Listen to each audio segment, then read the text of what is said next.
आज हम आपको एक कथा का श्रवण करा रहे हैं, जो सुनने मात्र से आपके जीवन में सुख संपत्ति और धन की वर्षा होगी।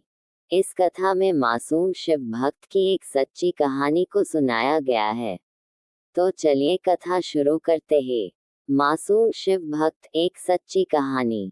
शंकर एक अनाथ लड़का था। उसको जंगल में रहने वाले शिकारियों के एक गिरोह ने पाला था। उसके पास कोई औपचारिक शिक्षा भी नहीं थी। वह केवल एक चीज जानता था कि उसे कैसे जीवित रहना है। शिकार करना और उनको मारना तथा जंगल के फलों को खाना और नदी के पानी को पीकर अपने आप को जीवित रखना जानता था। एक दिन वह अपना रास्ता भटक गया और उसने देखा कि कुछ लोग नदी के किनारे पर बने एक पत्थर की आकृति के चारों ओर जोर जोर से चिल्ला रहे हैं। कुछ लोग उस पर फूल, फल और नारियल चढ़ा रहे हैं। शायद उसने सोचा ये कोई मकान होगा जिसमें लोग रहते होंगे, पर यह एक प्राचीन मंदिर था। लेकिन शंकर ने इसे पहले कभी नहीं देखा था, पर इसके बारे में जानने के लिए वह काफी उत्सुक था। अगर आप ये कहानी सुन रहे हैं, तो पूरा सुनिए। इस कथा को आधा अधूरा छोड़कर जाने की गलती मत करिएगा, क्योंकि इस पवित्र कथा को पूरा सुनने से मनचाहा फल की प्राप्ति होगी। इसलिए इस कथा को पूरा सुने। आप शिव भक्त हैं तो भोलेनाथ का अनादर ना करें। उसने तब तक इंतजार किया जब तक कि लगभग सभी लोग उस मंदिर से नहीं चले गए। अंत में उसने एक युवा लड़के को पत्थर की इमारत से बाहर आते देखा और उससे बात करने का फैसला किया, और शंकर ने उससे अपने मन में आए कई सवाल पूछे। उसका पहला प्रश्न था, इस इमारत को क्या कहा जाता है? लोग अपने साथ क्या लाते हैं? फिर उन चीजों को अंदर वाली इमारत में क्यों छोड़कर वापस आ जाते हैं? चीजों को अपने साथ लाना और उन्हें अंदर छोड़कर वापस चले जाने पर वह लड़का शंकर की अज्ञानता व मासूमियत पर बहुत ही हैरान था और उसके सवालों से चकित भी था। पर यह वह नहीं जानता था कि वह पास के जंगल में रहता है और शिकार करके ही अपना जीवन यापन करता है।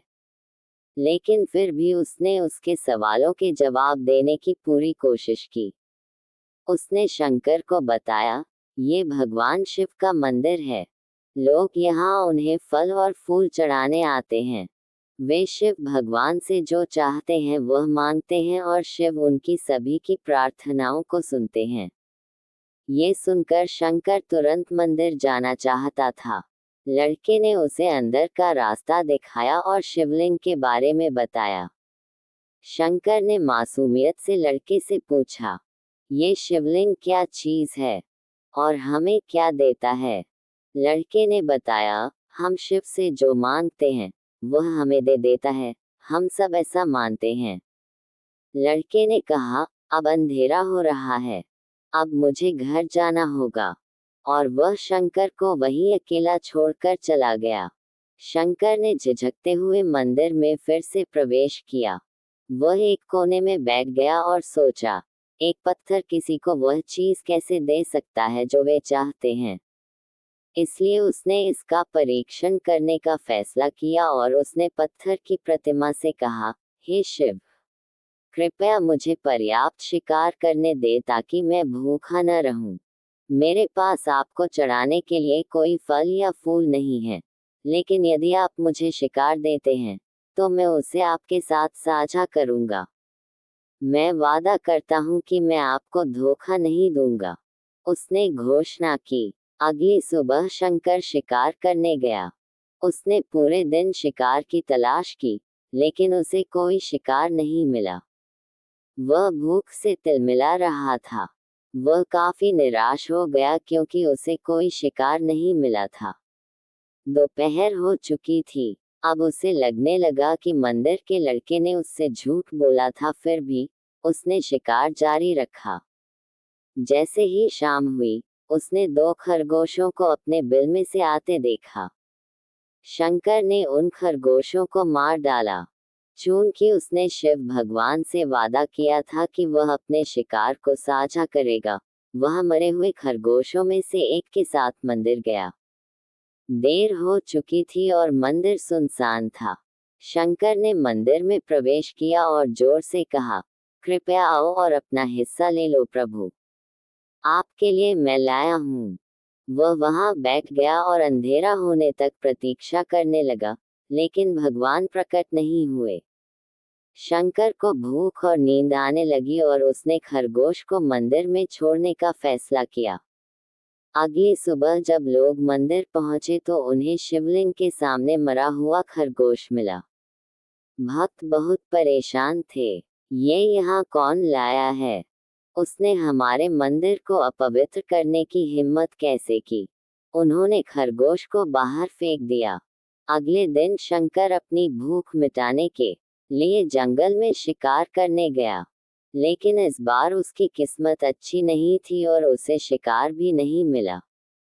उसने सोचा, आज रात को मंदिर जाना चाहिए और शिव से पूछना चाहिए कि उनको खरगोश का भोजन कैसा लगा। शंकर ये पूछने के लिए मंदिर गया। जब वह मंदिर पहुंचा तो उसके आश्चर्य का कोई ठिकाना न रहा। उस रात मंदिर में लोगों की काफी भीड़ थी। शिवरात्रि की रात थी, लेकिन अबोध शिकारी लड़के को इस बारे में कुछ भी नहीं पता था। शंकर ने चारों ओर देखा और उस युवा लड़के को देखा जिसने उसको मंदिर के अंदर शिव से प्रार्थना करने के लिए कहा था। चूंकि उसे इतने सारे लोगों के आसपास रहने की आदत नहीं थी, उसने वहीं रुकने का फैसला किया और पास के एक बेल के पेड़ पर चढ़ गया। यह एक लंबा इंतजार था और समय बिताने के लिए उसने पेड़ से पत्ते तोड़कर जमीन पर फेंकना शुरू कर दिया। उसे अज्ञात पेड़ के नीचे एक छोटा सा शिवलिंग था, जिसकी पूजा लंबे समय से नहीं की गई थी। शंकर के द्वारा फेंके गए बेल के पत्ते उस शिवलिंग पर गिरे। शंकर भजनों से मंत्रमुग्ध हो गया और धीरे धीरे सात गाना और पंचाक्षरी मंत्र का जाप करना शुरू कर दिया। रात भोर में बदल गई और सभी भक्त मंदिर से चले गए। शंकर पेड़ से उतरा और मंदिर में प्रवेश किया। उसने देखा कि शिवलिंग की आंखों पर लाल निशान थे। वे कुमकुम के थे जो लोगों ने लगाए थे, लेकिन शंकर को यकीन था कि शिव को उनकी आंखों में परेशानी हो रही है। उसने शिव की खेदजनक स्थिति के रूप में जो कुछ भी महसूस किया, उसके लिए उसे बहुत दुख हुआ। वह उनकी मदद करना चाहता था। उसने सोचा, शिव यहाँ अकेले रहते हैं और बीमार होने पर उनकी देखभाल करने वाला कोई नहीं है। जब तक भक्त उनसे मिलने नहीं आते, उन्हें भोजन भी नहीं मिलता। शंकर ने एक रात पहले भक्तों को शिवलिंग पर जल चढ़ाते देखा था। प्रभु को ठंड लग रही होगी, शायद वे कांप रहे हैं, उसने सोचा। आखिरकार वे केवल पत्तियों से ही ढके हुए हैं। तो उसने शिव से पूछा, मेरे स्वामी, मैं आपकी क्या मदद कर सकता हूँ? शायद कुछ खाना या दवा। मैं आपकी सेवा कैसे कर सकता हूँ? शिव ने उसे कोई उत्तर नहीं दिया। शंकर ने सोचा, भगवान वास्तव में बहुत बीमार है क्योंकि वह अब उत्तर देने में भी असमर्थ हैं। वह तुरंत जंगल में गया, कुछ औषधियाँ जड़ी बूटियों को लाया और लाल निशान पर उनका लेप लगाया। लेकिन कुछ नहीं हुआ। उसने कहा, लगता है कि ये अंधे हो गए हैं। मुझे प्रभु को अपनी एक आंख देनी चाहिए ताकि वह ठीक हो जाए। ये निश्चित रूप से उन्हें खुश कर देगा। उसका दिल पवित्र था और उसने वहां शिव के हाथ में रखे त्रिशूल को उठाया और त्रिशूल को अपनी दाहिनी आंख की ओर ले गया और अपनी आंख को निकालने का प्रयत्न किया। शंकर अनपढ़ था, उसे मंत्रों या पूजा के उचित तरीकों का कोई ज्ञान नहीं था, लेकिन उसकी भक्ति की कोई सीमा नहीं थी। जैसे ही वह अपनी आंख निकालने वाला था, शिव अपनी पत्नी पार्वती के साथ प्रकट हुए। उन्होंने पार्वती से कहा, इस भक्त शंकर ने अनजाने में शिवरात्रि पर उपवास किया, बेल के पत्तों से मेरी पूजा की और साबित किया कि उनका दिल बेदाग व पवित्र है। मैं अपने इस भक्त पर काफी प्रसन्न हूँ। शिव भगवान ने शंकर से कहा, तुमने मुझे अपनी मासूमियत के कारण जीत लिया है।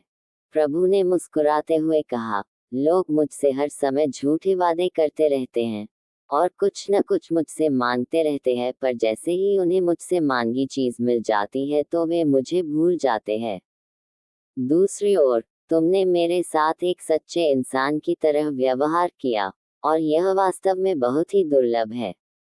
अब से तुम मेरे इस संसार में सबसे बड़े भक्त माने जाओगे और तुम्हारा नाम मेरे साथ सदा जुड़ा रहेगा। तुम कई सदियों तक जीवित रहोगे। इस बात को कहकर भगवान शिव व मां पार्वती अंतर्ध्यान हो गए। तभी से लोग शिव के साथ शंकर भी लगाने लगे।